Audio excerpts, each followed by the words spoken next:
Hurricane Irma ripping through the Caribbean Friday, its latest victims, Cuba and the Bahamas.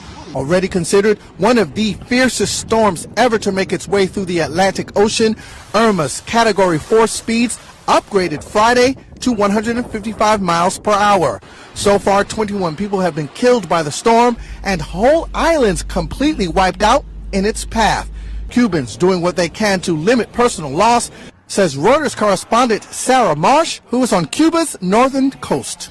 We've seen many people who live in the low-lying coastal areas trying to move away whatever belongings they can by horse-drawn carriage, truck or even wheelbarrow to the homes of family and friends who live further inland. The local fishermen have moved around 400 boats to a natural channel in the mangroves nearby to shelter them from the waves.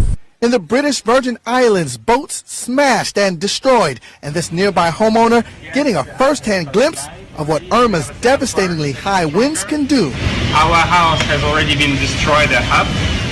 After finishing with the Caribbean, the storm heading straight for Florida. The National Hurricane Center revising the track of the storm slightly away from the popular Miami area, but hurricane watches and warnings still extending all the way up from the coast through central Florida. State Governor Rick Scott. I cannot stress this enough. Do not ignore any evacuation orders.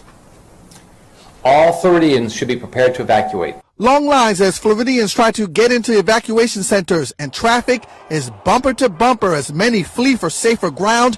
Flights in and out of the Miami area halted. I talked to somebody tonight, this morning, and they said worst case scenario, you won't get kicked out, but you'll be stuck here. Theme parks like Walt Disney World going dark at least through Monday. Florida not alone in responding to the threat. States as far north as Virginia declaring a state of emergency, all fearing the worst from Hurricane Irma's destructive path.